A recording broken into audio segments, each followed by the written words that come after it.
Assalamualaikum warahmatullahi wabarakatuh. Apa kabar anak-anak? Semoga kalian tetap sehat di rumah ya.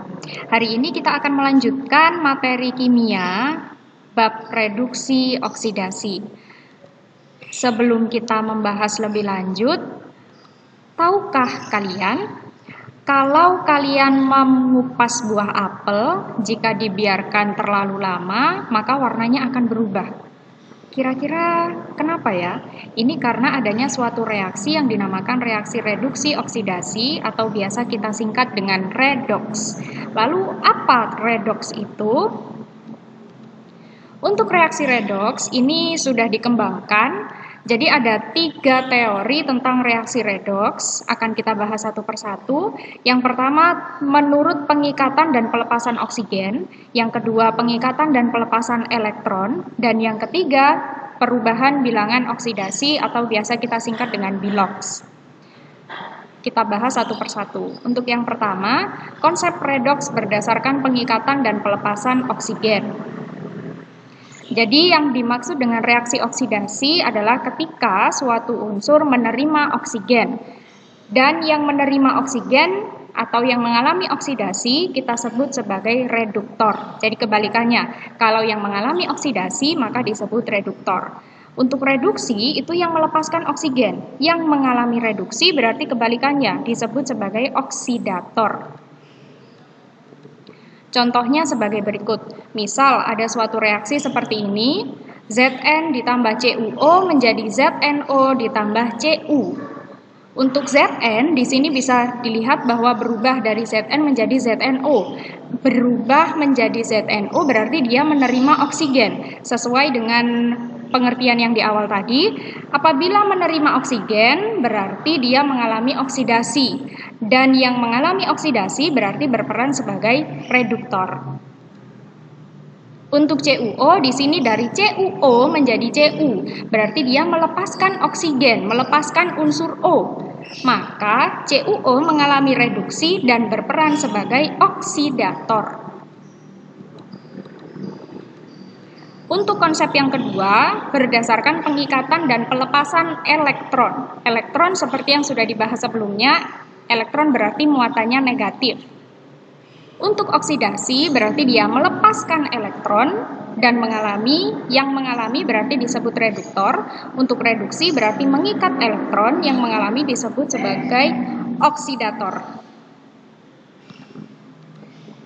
Contohnya sebagai berikut.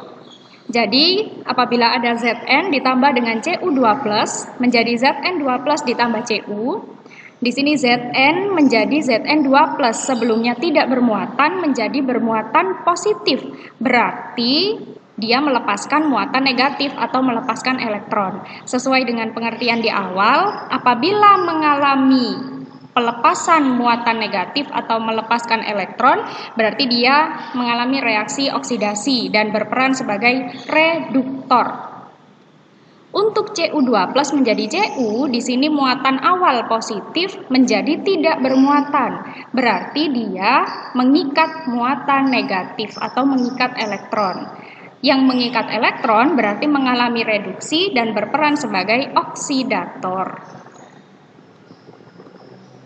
Yang ketiga adalah konsep redoks berdasarkan kenaikan atau penurunan biloks atau bilangan oksidasi.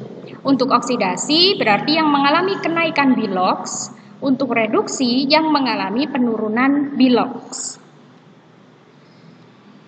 Untuk bilangan oksidasi ini ada beberapa aturan yang perlu diperhatikan, kalau perlu dihafalkan juga.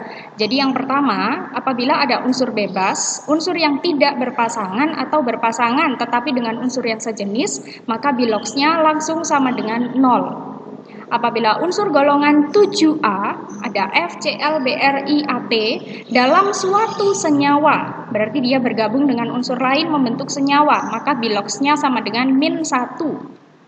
Kemudian unsur golongan 1A dalam senyawa berarti biloksnya +1. Untuk golongan 2A dalam senyawa biloksnya +2.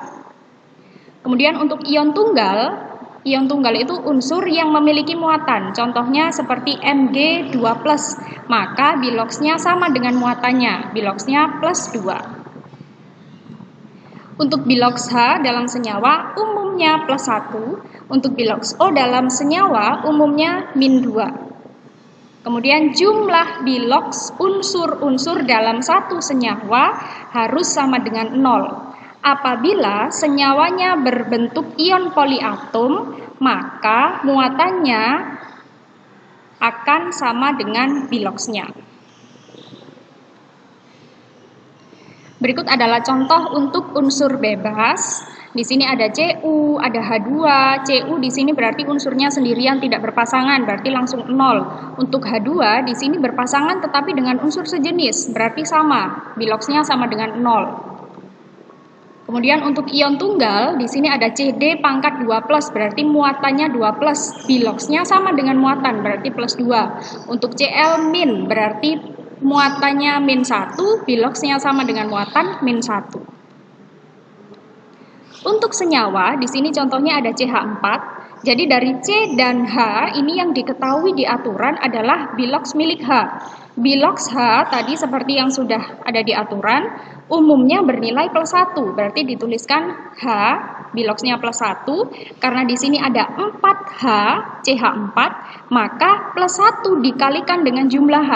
-1 dikali 4 berarti +4. Diletakkan di atasnya H. Kemudian untuk C berarti berapa? Apabila dalam satu senyawa sudah diketahui salah satu, jika dijumlah harus 0. Kalau yang satu sudah ketahuan +4, biar hasilnya 0 berarti yang sebelahnya harus -4. Nah, dengan begini maka diketahui bahwa biloks C sama dengan -4.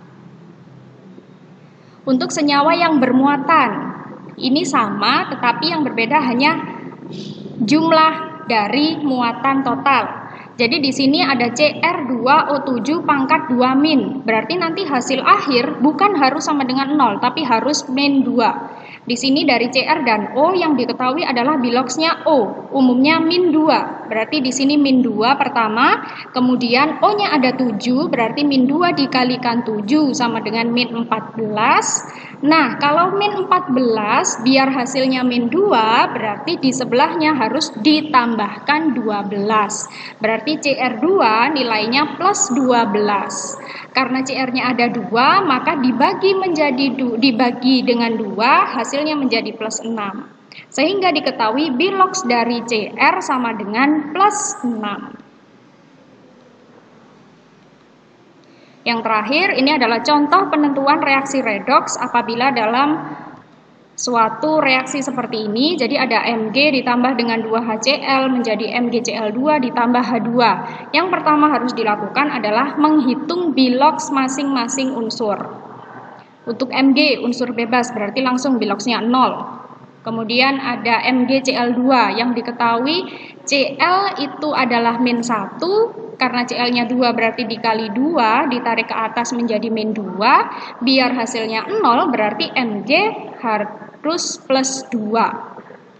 Nah, dari Mg di sini ada perubahan dari 0 menjadi +2, berarti dia mengalami kenaikan biloks. Apabila mengalami kenaikan biloks, berarti dia mengalami reaksi oksidasi dan berperan sebagai reduktor. Selanjutnya untuk HCl, di sini untuk Cl nilainya -1, sehingga untuk H nilainya +1. Kemudian H2 karena unsur bebas, berpasangan tetapi dengan sejenis, berarti biloksnya sama dengan 0. Di sini ada perubahan untuk H dari +1 menjadi 0. Berarti dia mengalami penurunan biloks. Apabila mengalami penurunan biloks, berarti reaksinya adalah reduksi dan berperan sebagai oksidator. Nah, untuk pembahasan tentang reaksi redoks cukup sampai di sini dulu. Selamat merangkum apa yang sudah saya sampaikan. Tetap jaga kesehatan. Assalamualaikum warahmatullahi wabarakatuh.